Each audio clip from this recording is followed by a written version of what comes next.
पाकिस्तान तहरीक इंसाफ और हुकूमत के मुज़ाकरात, उमैर नियाज़ी साहब क्या नुकात लेकर जाएंगे 2 जनवरी वाली मीटिंग में? कुछ अपने अल्फाज में उसकी वजाहत तो फरमा दें। अच्छा, बुनियादी तौर पे नुकात तो बड़े क्लियर हैं। ये तो एक दूसरी मीटिंग बड़ी लंबी हो गई कि 2 जनवरी की तारीख रख दी, वरना जो इमरान खान साहब ने डे 1 पे कमेटी 5 रुकनी बनाई थी जिसमें बाद में इजाफा हो गया, उसमें 2 पॉइंटर्स ही दिए थे, असीरान की रिहाई और नंबर 2 पे 9 मई पे कमीशन और 26 नवंबर वाले वाक़े पे कमीशन, इतनी सी डिमांड की। लेकिन आज असद कैसर ने कहा कमीशन इमरान खान की रिहाई भी देखे, तो एक इजाफी मुतालबा उसमें शामिल हो। ये तो एज ए मेंबर उन्होंने किया। देखिए, जो असद कैसर ने बात की है वो तकरीबन तहरीक इंसाफ के हर सपोर्टर की आवाज़ है कि हर किसी की ख्वाहिश है। इमरान खान एक बयान रिपीटेडली दे रहे हैं कि मैं बनी गाला जाके हाउस रेस्ट नहीं होगा। किसी ने ऑफर किया इमरान खान को कि बनी गाला जाके हाउस रेस्ट? अच्छा देखें, ये बेहतर तो अली अमीन या आज भी बयान बैरिस्टर गौर बता सकते हैं और खान साहब भी यही क्लेम कर रहे हैं कि कोई ना कोई तो ऑफर दी गई है। मगर देखें, हमने देखना क्या है कि इमरान खान का इस वक्त माइंडसेट क्या है। इमरान खान साहब उस पोजीशन में नहीं बाहर आना चाहते कि वो बाहर आएँ और वो अदालतों के चक्कर लगा रहे हैं। इमरान खान साहब कहते हैं मैं अपने ट्रायल फेस करूँगा, मैं इसी अदालती निज़ाम के ज़रिए बाहर आऊँगा। तो इमरान खान साहब ने उसी वक्त आना है जब ये सारा जितने भी पॉलिटिकली मोटिवेटेड केसेस बनाए ये किसी तरफ लग जाएंगे। अज़मा बीबी, बॉल आखिरकार आपकी कोर्ट में है, हुकूमत आपकी है, मरकज़ में भी और सूबे में। देखिए, पहले तो बड़ी देर की मेरे बात आते, हम तो जब अपोजिशन में थे ना, हम तब भी मेरे अब इस वक्त जो प्राइम मिनिस्टर हैं वो उस वक्त अपोजिशन लीडर थे, वो जब आते थे ना धक्के खाते हुए बंकर के अंदर बिठा के लाए जाते थे, जब उनकी जो है वो वालदा की डेथ के बावजूद उनको जो है वो जगह जगह पे उनको ह्यूमिलेट करने की कोशिश की जाती थी। सलाम दुआ उनके साथ प्राइम मिनिस्टर साहब लेना तौहीन समझते थे और उनका नाम नहीं लिखते थे। इवन लेटर्स जो कॉरेस्पॉन्डेंस करते हैं ना आप, उसके ऊपर नाम नहीं लिखते थे शहबाज साहब का। उस वक्त भी उन्होंने आके हाउस के अंदर कहा था कि मिसाके मेशत करते हैं। जब इंडिया ने हमारे पास स्ट्राइक्स किए, उन्होंने तब कहा कि हम आपके साथ मिलकर बैठने के लिए तैयार हैं। कोरोना के ऊपर हम साथ बैठे। उनके तकब्बुर का आलम यह था, मैं किसी से बात नहीं करूँगा, मैं किसी से बात नहीं करना चाहता। अब ये 10-15 दिन में एक मुजरा हुआ है जिसके अंदर उन्होंने कहा है कि वो जो है मुज़ाकरात करने के लिए तैयार है। अच्छी बात है, बहुत अच्छी बात। मुझे क्या पता ये तो मतलब ये अल्लाह पाक को पता है कि क्या हुआ। लेकिन मेरा ख्याल है कि अब जो दीवार से टकरे मार के शायद थक गए हैं और उनको ये बात समझ में आई है कि पॉलिटिकल लोग निगोशिएट ही करते हैं, उनको निगोशिएट ही करना चाहिए और पॉलिटिकल पावर से करना चाहिए। और फैक्टर्स हो सकते हैं, अल्लाह जाने, पॉलिटिकल पावर्स के साथ ही बात। तो वो कहते थे मैं इनसे बात ही नहीं करना चाहता, इनके पास है ही कुछ नहीं, मैं आर्मी से बात करूंगा, मैं फलाने से बात करूंगा। तो अब उनको ये रियलाइज़ उन्होंने कर लिया है कि पॉलिटिकल लोगों को पॉलिटिकल लोगों से ही बात करनी चाहिए। सो मैं इस मुज़ाकराती अमल के लिए दुआ गो हूँ, इसलिए मैं कोई इसके ऊपर क्रिटिसिज्म आप उस स्कूल ऑफ थॉट से बिलोंग करती हैं जो राना सनाउल्लाह का बयान है कि आसिफ अली जरदारी, इमरान खान और नवाज शरीफ बैठ के बात करें तो रास्ता सीधा हो जाएगा? देखिए, ये किसी लेटेस्ट स्टेज के ऊपर शायद ये अगर पॉसिबल हो और करना पड़े। क्या नवाज शरीफ उस प्रोसेस का हिस्सा बनना पसंद? नवाज शरीफ इस प्रोसेस का भी हिस्सा है। अगर नवाज शरीफ साहब ना जाते तो ये मुज़ाकरात नहीं हो सकते थे। नवाज शरीफ के अप्रूवल से हो रहे हैं। एग्जैक्टली, उनका हर चीज़ उनकी अप्रूवल से होती है, ऐसे नहीं होता। सो हमने तो फिर भी अपना हम भूल गए, चोर डाकू वाला एक हमारे पर नैरेटिव डाला गया, हमें क्या क्या बदनाम नहीं किया गया, क्या क्या कैरेक्टर असैसिनेशन, और आज भी बाज नहीं आते। लेकिन फिर भी सियासतदान है, हम सियासी लोगों की तरह सोचते हैं। लेकिन 2-3 बातें हैं जिसके ऊपर मुझे ज़रूर बात करनी है। पहली तो बात यह, पॉलिटिकल प्रिजनर कौन है? क्या जो यास्मीन राशिद साहिबा हैं, एजाज चौधरी साहब हैं, जिन्होंने विक्ट्री स्पीच भी की थी अपने बेटे के साथ, वो आज भी हमारे पास ऑडियो सबने सुनी हुई है। यास्मीन राशिद साहिबा कही थी यहाँ बहुत कुछ हो गया, अब यहाँ बैठे रहें कि लिबर्टी वापस चले जाएं, और बाकायदा बाहर खड़े होकर सारा तोड़ फोड़ वो होता हुआ। ये तो कहते थे हमारे बंदे ही नहीं हैं। आज वो बंदे जिनको सबको सजाएं हुई हैं, आज वो कह रहे हैं हमारी पार्टी के लोग हैं। पहले कहते थे कि वो ठीक है ना जी, जो मुलव्वस है उसको सजा दे दें। आज जब सजाएं हुई हैं तो कहते हैं इनको सजा क्यों दी है? मेरा सवाल ये है कि मुराद सईद साहब की ऑडियो किसने नहीं सुनी हुई कि वो आपको जगह दिखा दी गई हैं और आपने उन जगहों पर जाना, और फिर इत्तफाक होता है, ऐसा हसीन इत्तफाक कि लोगों को एग्जैक्टली वो ISI के दफ्तरों के बाहर जाते हैं, वो इंस्टॉलेशंस में जाते हैं, वो जाके जहाज़ों को आग लगाते हैं, मुजस्मे गिराते हैं। और ये आज भी जारी है। जो कुछ आजकल सोशल मीडिया पे हो रहा है, जो फ़ौज के इदारे के ख़िलाफ़ एक नफ़रत और एक प्रोपेगेंडा मुनज़्ज़म तरीके से किया जा रहा है, वो आज भी जारी है। अब इमरान खान साहब को अफ़गानिस्तान पे जो स्ट्राइक्स हुई उसका बड़ा गम है, उन्होंने बड़ा उसको कंडेम किया। जो रोज़ सिक्योरिटी एहलकार जो है वो शहीद हो रहे हैं, वो उनको नज़र नहीं आ रहे, उनके पाकिस्तानी नहीं है। 16 वो जिनके जवाब में हुए 16 शहीद हुए थे हमारे जवान। ये अब हुए ना जिनके एक वाक़या एग्जैक्टली। इससे पहले जो सैकड़ों शहीद हो गए हैं, कभी आपने आज तक पीटीआई की किसी लीडर के मुंह से, इमरान खान के मुंह से, अलीमा बीबी के मुंह से, किसी के मुंह से कभी आपने उनके लिए कोई दुआए खैर, कोई उनके लिए या इनके जो अपने लोग हैं, कभी उन्होंने इस बारे में कोई बात की? अफगानिस्तान का उनको दुख दर्द बहुत हुआ। टोटल 383 साल वो पाकिस्तानी है। अफगानिस्तान का दर्द बाद में कर लें, पहले पाकिस्तानियों का दर्द तो कर लें। पलशा, मेरा आपसे सवाल था कि पीपल्स पार्टी मुफाहमत की सियासत को बहुत तरजीह देती है, तो ये जो बातचीत का अमल है आपको लगता है कि आगे चलेगा? और आसिफ अली जरदारी, क्या उनकी ब्लेसिंग शामिल है इस पूरे प्रोसेस में? देखिए, सबसे पहले मेरे ख्याल में तो तमाम पार्टीज़ के लीडरान की ब्लेसिंग्स इस हद तक शामिल है कि अगर कोई इसमें से कोई भलाई का रास्ता निकलता है तो मुल्क को मज़ीद इंतशार से बचाया जाए।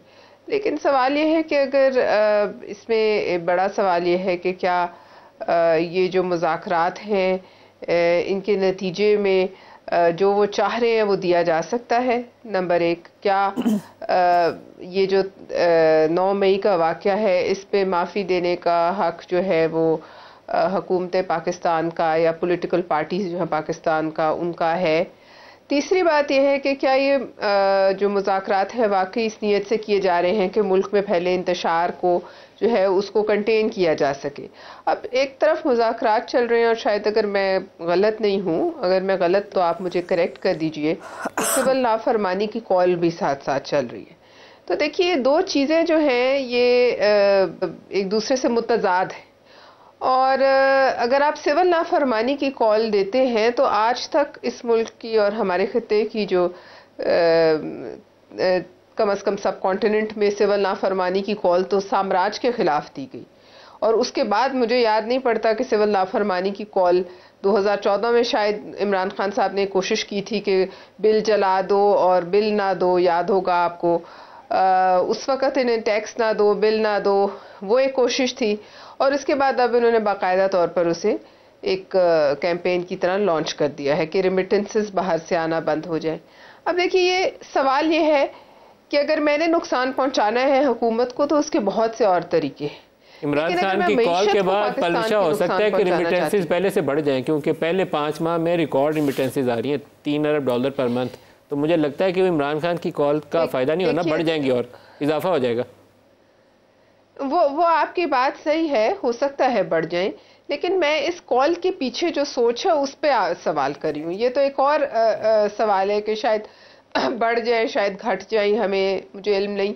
लेकिन बात यह है कि फिर आप जंग किससे लड़े? आप हुकूमत पाकिस्तान से या एक चंद पॉलिटिकल पार्टी से लड़े, या पाकिस्तान की मईशत अगर ज़मी बोस होती है खुदा न खास्ता तो उसका किसको नुकसान है? उसका नुकसान आपको, मुझे, पाकिस्तान की आवाम को है, उसका नुकसान पाकिस्तान की रियासत को है, तो लिहाजा मुल्क को है। लिहाजा मैं समझती हूँ ये दोनों चीज़ें मुतज़ाद हैं, और अगर कोई किसी ने किसी से बातचीत करनी है और ठीक नीयत से करनी है तो दोनों साइड्स को इस किस्म की धमकियां और एक दूसरे पर जो चढ़ाई है उससे पीछे हटना पड़ता है। हमेशा सीज़ फायर होता है, उसके बाद बैठकर आप बात करते हैं। लेकिन ये गोलाबारी जारी रहे और फिर आप इस तरह के बयानात दें कि मुझे तालिबान से हमदर्दी है, उनके ऊपर क्यों स्ट्राइक्स हुई, तो फिर आप कौमी नैरेटिव से बिल्कुल एक अलग तरफ खड़े हो जाते हैं। तो फिर जैसे वो आपको याद होगा एक दफ़ा बुश ने कहा था, आर यू विद अस और or you are against us. तो मैं ये तो कोई इतने अच्छे अल्फाज नहीं है जो कहना चाहूँ, लेकिन हालात फिर वही बन जाते हैं। क्या आप मुल्क के साथ खड़े होते हैं या आप मुल्क से जो है उनके मुल्क के भी आप जो है वो मुखालिफ सिम्त। उमैर नियाज़ी साहब इसका जवाब देंगे। उमैर नियाज़ी साहब, तफरीक होनी चाहिए। जो रिचर्ड ग्रीनेल के बयानात हैं, मुझे लगता है कि तहरीक इंसाफ वाले उसके बाद थोड़े से तवाना हुए हैं कि ठीक है अमेरिका से बयान हमारे हक में आने लग गया।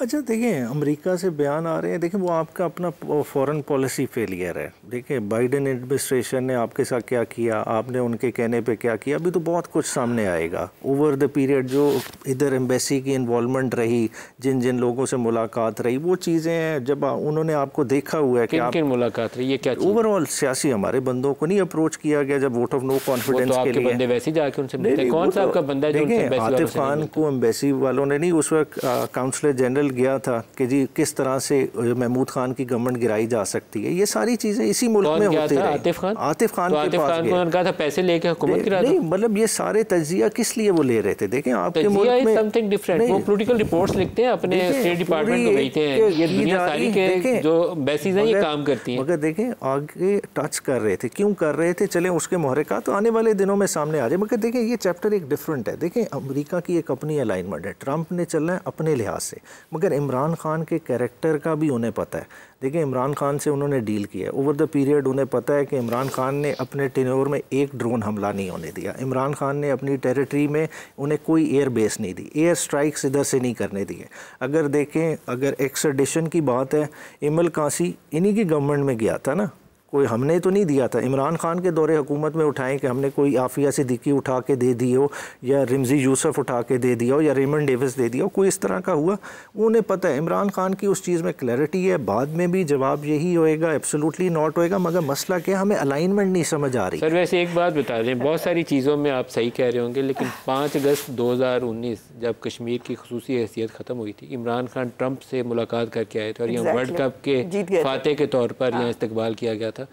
5 अगस्त 2019 आपकी पूरी हुकूमत को पता था, उस वक्त की इस्टेब्लिशमेंट को भी पता था, तो फिर आप सब खामोश क्यों थे? उसका जिम्मेदार किसको ठहराऊँ, आपको ठहराऊँ या उस वक्त? देखें उसमें हमारा वाज़े रहा, उसमें कश्मीर मौक़िफ़ वाज़े है। देखें उसके सबसे ज़्यादा कश्मीर के मौक़िफ़ को सबसे ज़्यादा एडवोकेट किसने किया आलमी सतह पे? 5 अगस्त 2019 आपके दौरे हुकूमत में हुआ और दौरा अमेरिका के फ़ौरन बाद हुआ और आपके भी नॉलेज में था और उस वक्त की इस्टेब्लिशमेंट के भी नॉलेज में था। आर्टिकल 370 के थोड़ा भी नहीं पे थ्रू आउट इमरान खान का स्टांस कंसिस्टेंट रहा है, हमने उसको वो चीज़ मैं सोचता था कि इसके ऊपर उस वक्त की जो अपोजिशन है ना वो सवाल उठाएगी, लेकिन उस वक्त की अपोजिशन की वो बिलावल कहते हैं ना कांपे टांग गई, तो वो इनकी भी कांपे टांगती थी उस वक्त की एस्टेब्लिशमेंट से। ये बोले नहीं, ये सवाल तो तब उठाते हैं कि कश्मीर की खत्म हुई 5 अगस्त 2019 को आपकी हुकूमत, तो उसके बाद हमने कोई ट्रेड इंडिया के साथ क्या किया आपने? 5 अगस्त 2019 के बाद क्या किया? इमरान ने तकरीर की मैं क्या करूं, इंडिया पे हमला कर गिराए थे। नहीं, इंडिया के जहाज किसने गिराए? आपने गिराए थे। पहले बालाकोट का हमला हुआ था तो फिर ऑपरेशन किसने गिराए? 5 अगस्त 2019 हुआ कि नहीं? इन्होंने तो कुछ भी नहीं किया, हिम्मत नहीं। ये सच बोले कि 5 अगस्त 2019 हुआ कि नहीं हुआ? जो हुआ वो तो इंडिया में हुआ ना, तो इंडिया ने अपने कॉन्स्टिट्यूशन में चेंज किया, उसमें हमारा क्या रोल होता? आप बता। आपका कसूर कोई नहीं था। नहीं, आप बता दें क्या रोल होता? हम अपना बॉर्डर खोल देते, अपना बॉर्डर खोल देते, आप बताएं क्या करते? 5 अगस्त 2019 में आपका कोई कसूर नहीं था। नहीं, उसमें क्या था? सर आपको पहले से पता था, आपको वर्ल्ड कैपिटल्स को इंगेज करना चाहिए था सफारती महाज के ऊपर, और सफारती महाज के ऊपर इंगेज करके उसको इस काम से रोकना चाहिए था। 35A बहुत सीरियस मैटर था हमारे लिए। 35A खत्म नहीं होना चाहिए। ओवरऑल आपने खत्म हो जाने दिया, आप चुप करके बैठे, बोले भी नहीं। देखें हमने उस चीज को तो पूरा एजिटेट किया, आलमी सतह पे देखिए यूएन के फोरम पे भी हम बोले नहीं, उन्होंने एजिटेट किया, ऐसे ना करें मलिक साहब। उन्होंने कहा आधा घंटा धूप में खड़े होना करना है हमने, ये देखें ये उन्होंने प्राइम मिनिस्टर ने वो भी एक ही दफा खड़े हुए, वो 3-4 दफा नहीं हुए, और उनके हाथ में जो है वो बेचारी उस वक्त की वो फिरदौस आशिकवान झंडा पकड़ाती रहेगी, उन्होंने नहीं पकड़ा था कश्मीर का झंडा। मोदी के लिए दुआएं की उन्होंने। हमने एक और काम किया, हमने कश्मीर हाईवे का नाम श्रीनगर हाईवे रखा। एग्जैक्टली, देखिए इतना काम किया इमरान खान की हुकूमत में, जो क्रेडिट उनका बनता है उनको देना, पैसे तो ना करें। अब ये जो जिस दौर की बात कर रहे हैं ना कि वो जो बुला के वो कह रहे थे हम कोई गुलाम थोड़ी है, मैं न्याजी साहब, हम एब्सोल्युटली नॉट कहते हैं, हमने की आज़ादी लेनी है अमेरिका से।